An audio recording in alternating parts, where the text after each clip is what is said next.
कि क्या करें अब बेटियां, कि क्या करें अब बेटियां। धरती पर ऐसे हैवानियत के शिकार होते रहे बेटियां। अगर ऐसा हुआ तो तुम खुद के अस्तित्व को कैसे बचा पाओगे? अगर ऐसा हुआ तो तुम खुद के अस्तित्व को कैसे बचा पाओगे?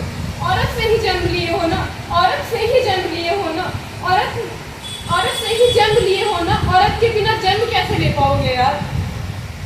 आज जरूरत है कि वो आवाज उठाए।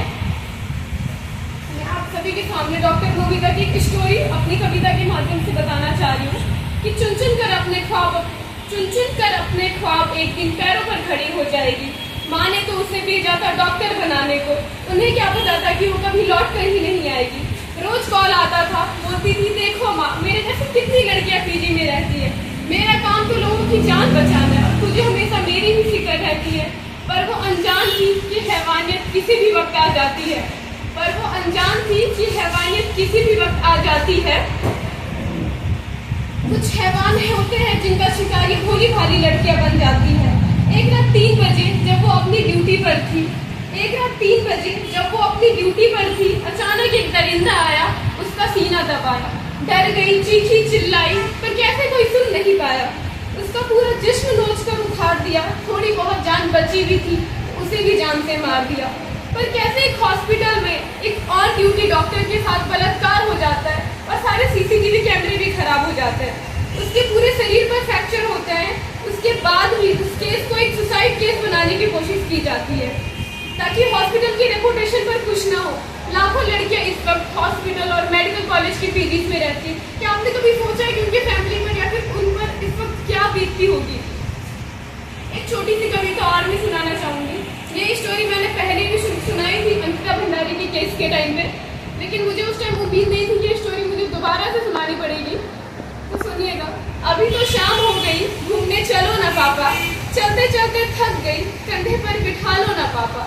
माँ तो सो गई, आप ही थपकी देकर सुलाओ ना पापा। पाल पोस कर बड़ा किया, अब पढ़ने जाने दो ना पापा। पढ़ूंगी, लिखूंगी, डॉक्टर बनूंगी, आपका नाम कमाऊंगी, लोगों की जान बचाऊंगी ना पापा। वैसे तो सरकार कहती है बेटी बचाओ बेटी पढ़ाओ। पापा मैं पढ़ तो गई लेकिन बच नहीं पाई। अब आंसू तो मत बहाओ, जान तो ले ली उन दरिंदों ने, आंसू तो मत बहाओ ना पापा। मुझे न्याय दिलाओ ना पापा, मुझे न्याय दिलाओ ना पापा। पर पापा इस देश में न्याय क्यों नहीं मिलता? इस देश में तो स्याही सूख नहीं पाती अखबारों की। इस देश में स्याही सूख नहीं पाती अखबारों की, और नई खबरें आ जाती है बलात्कारों की, अब तो आप सभी बंदूक के लाइसेंस के लिए अप्लाई कीजिए और कारण लिखिए जानवर। धन्यवाद। भलाई है 10 साल की बच्ची से भी कहा जाता है घर में रहो भलाई है। वक्त बेवक्त बेटा बाहर जो जाओगी, डर एक रहता है दिल में, क्या वापस घर सही सलामत आओगी? जैसा कि आप सभी को पता है कल रक्षाबंधन है और सभी बहनें अपने भाई को राखी बांधेगी और सभी भाई अपनी बहन को एक वचन देते हैं कि मैं तेरी रक्षा करूँगा। जब अपनी बहन पे बात आती है तो सब सभी भाई शेर बन जाते हैं, तो वही दूसरों की बहन के लिए कुत्ते क्यों बन जाते हैं, ये मुझे समझ में नहीं आता है। और अभी कुछ टाइम बाद अक्टूबर में नवरात्रि दुर्गा पूजा आने वाला है, तो सुनिएगा। माँ दुर्गा की पूजा करके भक्त बड़े कहलाते हो, माँ दुर्गा की पूजा करके भक्त बड़े कहलाते हो। कहाँ गई वो भक्ति जो बेटी को मार गिराते हो,